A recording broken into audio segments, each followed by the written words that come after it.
Hindi ka nag-artista. Asawa ko ni Prince Harry ngayon. Joke lang. Ambisyosa ako, pero dear, hindi ako ilusyonada.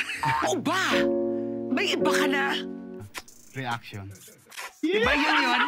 Ka nag-ano, beauty queen. Diyos ko!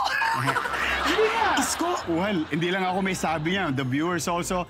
Nakainom ka ba? By God first. God first. Oo. Diba?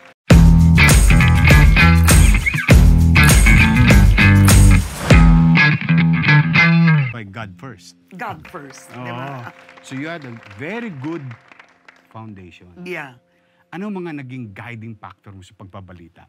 Well, you know, Christian Amanpour said, I don't strive to be neutral, I strive to be truthful. Okay. So in the process of being truthful, meron kang matatapakan. Yun eh. Pero alam mo, ito mga kaibigan, marami kasing nami-misconstrued pag nag-i-interview kami ni Karen. Just to put the record straight, no? Alam niyo talaga si Karen, lahat ng mahirap na tanong, tinanong niya sa akin. At walang anong tawag dito? Walang warning. Yung warning. Walang ganon. Kaya, minsan, may misconstrued. Pero magkaibigan kami. Ang tindi ng bashing ko, nung in-interview. Nabash ako sobra. In fairness to her, talagang she's gonna do her job on camera as a journalist and as a friend out of the camera. Para lang maintindihan nyo, mga kababayan. Alam mo, Isko, I'm so happy you mentioned that. Minsan hindi naiintindihan yun ng ilan. Ang pananaw nila pag, let's say, ang tanong medyo mahirap. Mahirap, tapos intriguing, tapos mga mainit. Sobrang init. Ang iisipin na nila, ayaw kita or ayaw ko ini-interview ko. Magkaibigan pero mo kami. Hindi ganun yun eh. Nyangga ho kami. But we never cross that line. And that's why when you mention about Amanpour, Christian Amanpour. Ano yung sabi niya ulit? Ang sabi niya, I don't strive to be neutral. I strive to be truthful. And that is one of the best virtue or character of a journalist. And that's why I'm very proud of you, Karen, with all honesty. Now, my question is, this is a digital content that we're trying to reach the people, the viewers. Anong tingin mo magiging role or greatest role in the next 5 years ng journalism via digital content? With social media, everything is faster. Okay. I honestly think pati yung atensyon ng tao nagbago eh. It's shorter. The span is shorter. Yeah.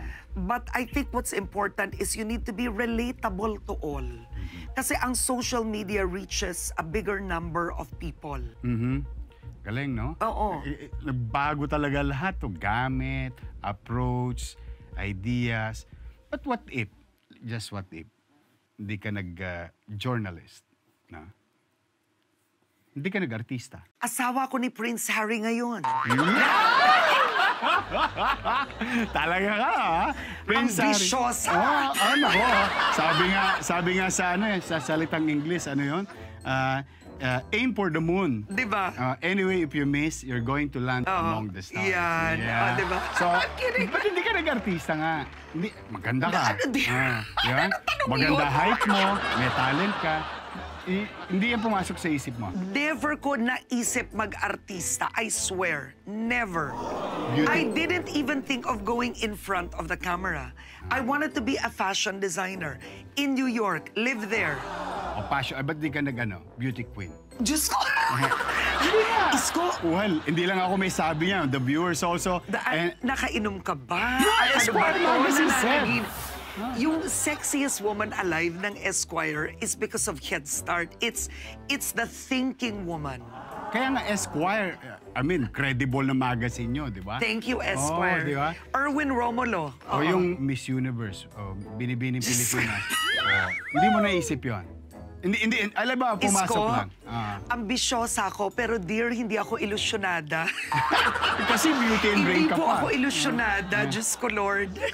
Let's just say, let's put a scenario. Meron kasi ditong part na chine-challenge namin yung mga guests. Halimbawa lang, Karen, I want you to be an actress. Ang kukunin natin para mag-artista siya, ito, papakita natin yung sampalan scene with Maricel Soriano. Oh my God!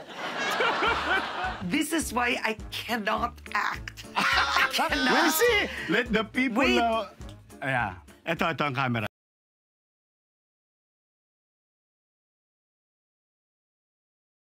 Totoo ba? Teka, Okay, take two. totoo ba? Totoo ba? May iba ka na? Yun lang. Parang nagbabalita pa rin. Teka, ibang ano. Okay, totoo ba? Totoo ba may iba ka na? Paano mo ipaliliwanag? Totoo ba? Totoo ba? May iba ka na? Parang Okay. TV Patrol yun napapanood ko. Pero di ba better na yun? Yeah, you're Better doing na good. yun na nag-i-improve. Okay, ganito. Bibigyan kita ng konting trick. Oh, Para mawala sila. ay, oo. Yeah, mawala. Ibig sabihin, mawala sa peripheral mo. Ang hirap maging artista. Mahirap. My gosh, hindi ko... Mahirap. That's why you get paid well. Oo. Oh, kasi Yeah. you really have to do the job. Paano mo matatanggal sila? One, it's dark. A dark. They don't exist. Kaya that's why movements in the set is limited, especially when it's drama. Oo. Minsan may eksena, ikaw lang. Kasi especially nung araw, film. Oo. One cam lang ang gamit. And the trick is, meron talagang para hindi maligaw ang mata mo. Yeah.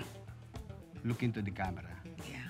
As in like, it's the eye of the person when you're conversing. Yeah. Madali na lahat kasi makikita mo na lahat ng muscle movement Yeah. niya. But it's also talent. Dear, wala akong talent.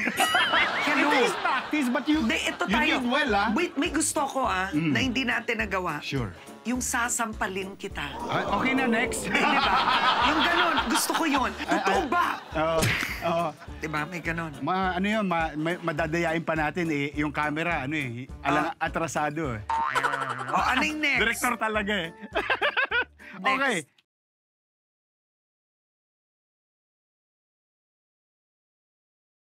Linya, ano yung linya? Wala kang alam sa nangyayari. Kaya wala kang karapatan sabihin sa akin kung ano ang dapat at dapat kong gawin. Asawa lang kita. Dear, ang galing mo. Ay, Hindi ko kaya yun. Ay, thank you. Teka.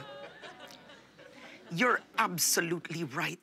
Yan lang ang tingin mo sa akin. Tagahanda ng isusuot mo, ng kakainin mo, taga-ayos ng bahay mo, taga-salo ng problema mo. I was never your partner. I'm just your wife. In fairness! Oh. May effort. In-effort, ha? In-effort. Ano sa school? Ano pa? A for effort. A for effort. Oh, thank you, thank you. Okay yun, okay yun. Maganda yun. Mala Sharon pala siya. Oo. Dear, sobra kong Sharon yan in high school. I had a scrapbook of Sharon and Gabby. Wow. Ganon, napanood ko lahat. Dear Heart, P.S. I love you. My only love. Lahat-lahat. Tapos in high school, so kaklase ko si Chris Aquino noon. So, ang nangyari, si Chris Aquino noon parang presidente noon si Cory. We were in San Agustin.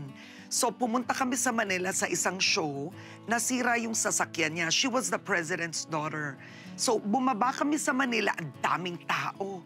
Siyempre, hinihintay si Chris. Lumabas si Chris. Chris, mga tao. Biglang, Sharon! Sharon! Oh! Nagalit ka? Di, sabi ni Chris, why are they shouting Sharon? Sabi niya, oh wow, they think you're Sharon. Karen, you better wave. Baka akala nila masungit si Sharon. So eto naman ako.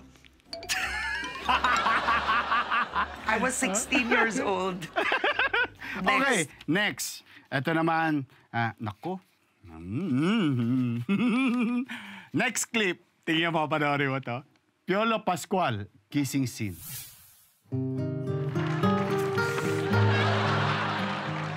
Okay. Huwag yan. Huwag na natin pagawa kay Karen. Paano yung gagawin? Hindi, gano'n na lang yung parang, Yeah. Reaction. diba yun? Basang-basa sa ulan, ala Bea Alonso.